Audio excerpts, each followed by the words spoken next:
The next step is, that is you. That is you. That no one can do it for you but you. And even though you face disappointments, even though you will experience some setbacks, it goes with the territory. You must understand that. I remember I was playing a game with my 9-year-old son, John Leslie, and I beat him 10 straight games in a game called Connect 4. And finally, I said, John Leslie, I'm bored. I don't want to play you anymore. And I got up. I said, I'm ready to go to sleep now. And repeat out to me, please. Let's say this together. It's not over until I win. John Leslie said, no, you can't go now, Dad. I said, why? He said, it's not over until I win. That was his attitude. We sat down and we played several other games. And finally, after the 11th game, John Leslie won, and he got up and he yawned. And he said, I'm ready to go to sleep now. And I'm saying to you, what if all of us took that attitude after we face a rejection and a no, or we have a meeting and no one shows up, or somebody say, you can count on me, and they don't come through? What if we have that kind of attitude? The car's repossessed. Nobody believes in you. You've lost again and again and again. The lights are cut off, but you're still looking at your dream, reviewing it every day, and say to yourself, it's not over until I win.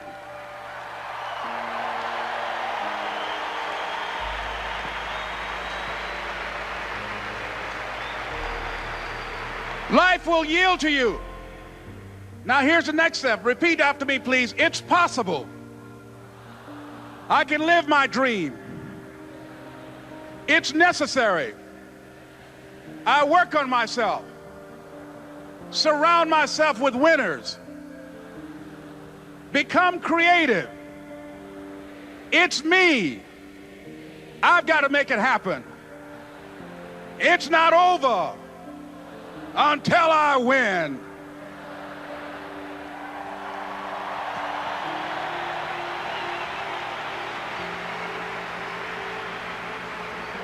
The next thing that's important to know, yes, it's possible that you can choose your future and direct the course of your life as you run toward your dream. It's necessary that you have goals, that you write those goals down, that you plan, that you think constantly of how you can begin to improve what it is that you're doing. If it's your presentations, if it's your recruiting skills, whatever that is, it's also necessary that you look for ways to always find a way to pull it out when everybody else thinks that you are defeated. That you've got to take personal responsibility to know that in order to become successful, you've got to make it your personal business to do it. But the next thing, ladies and gentlemen, I want to share with you that some of you already know that it's hard. It's not easy. It's hard changing your life. It was hard when just over 3 years ago in the Penobscot building in Detroit, Michigan, where I was operating my business, and I fell on some hard times, and I was sleeping in my office. It was hard coming into the lobby, and the security said, excuse me, Mr. Brown, can we see you for a moment?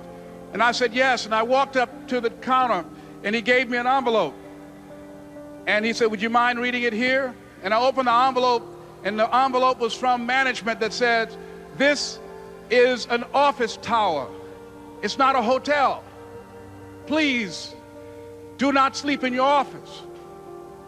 And I said, excuse me, sir. I said, I just work long hours in creating my business. I'm an entrepreneur. And right now, things are bad for me. But they're not going to be this way always. And I just asked for the opportunity to continue to operate like I'm doing. I'm not trying to make this my home. And it was hard coming through the lobby. And sometimes they would laugh. There's a guy talking about becoming successful. And look at him. He's bathing in the bathroom upstairs on the 21st floor. He sleeps on the floor. Him and 2 other dreamers up there. Look at him. It was hard, ladies and gentlemen, coming to speak to people. And I was facing financial difficulties in my own life. I was behind on my bills and my dreams, and I'm saying to them, you can live your dream. It was hard, ladies and gentlemen. It was very difficult to pick myself up each day believing that I could do it. There were times that I doubted myself. I said, God, why is this happening to me? I'm just trying to take care of my children and my mother. I'm not trying to steal or rob from anybody. Why did this have to happen to me? It was very hard. And here's what I want to say to you. For those of you that have experienced some hardships, don't give up on your dream. No one could have convinced me by holding on, by continuing to push forward, by continuing to run toward my dream, that one day I would have my own talk show. It's a long shot, ladies and gentlemen, from Liberty City, an abandoned building on a floor, never knowing my mother or father. It's a long shot. Being here with you today in this dome in Atlanta, it's a long shot. No college training, labeled educable, mentally retarded, but I kept running toward my dream.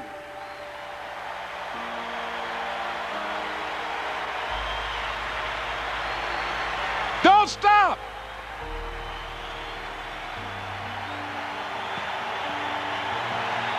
Don't stop.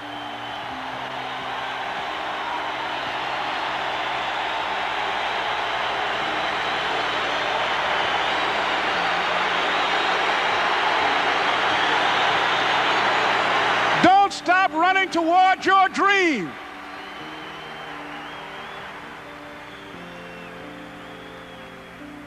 It's very important as you hold on to that dream.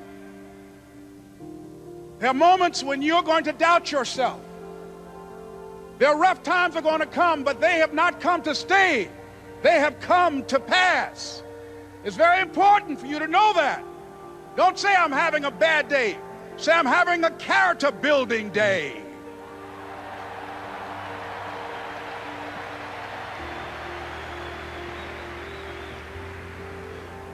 It's very important for you to believe that you are the one to make this happen. I remember this high school teacher, Mr. Leroy Washington, at the end of school one June, it was just a few days before we were supposed to leave, and I just got my report card, and it indicated that I'd failed history, and I'd failed English, and I would have to go to summer school. And I was feeling within myself that I was a failure, that I'm slower than most people in getting paperwork, and I was feeling down on myself and very negative. And Mr. Washington was giving a speech to the graduating seniors, and I was in 11th grade.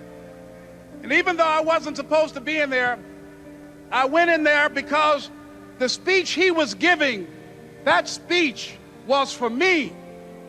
And as he talked, my heart began to beat fast. Tears began to run down my eyes, and I was in the back just listening to him, because he said, and he was a very dramatic man. I still talk to him to this day. He said, as graduating seniors of Booker T. Washington High School, I want you to know that you're blessed and highly favored, and that as you go toward the future, begin to know that you have greatness within you. And if just one of you here begin to envision yourselves as being blessed and highly favored to reach your goals, if just one of you capture the essence of what that means, that you have greatness within you and a responsibility to manifest that greatness, that you can make your parents proud, you can make your school proud, you can touch millions of people's lives, and the world will never be the same again because you came this way. And the students gave him a rousing standing ovation. And as he left the auditorium, I ran down the steps and I caught him in the parking lot. I said, Mr. Washington? He said, yes. I said, do you remember me, sir? He said, no. I said, my name is Leslie Brown. My mother, she works in the cafeteria here. I'm one of the twins, Leslie and Wesley. I said, Mr. Washington, but you know, I got these big dreams. I like talking to people. I love people. I said, I want to work with people, and I got this dream of buying my mama a home. Could I do that, Mr. Washington? He said, it's possible, Mr. Brown. And as he walked away, I called him again. I said, Mr. Washington? He said, what do you want now? I said, I'm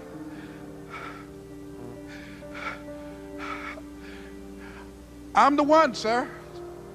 I said, I'm the one. You remember me, sir. I'm Miss Mamie Brown's boy. I'm the one. I'm the one.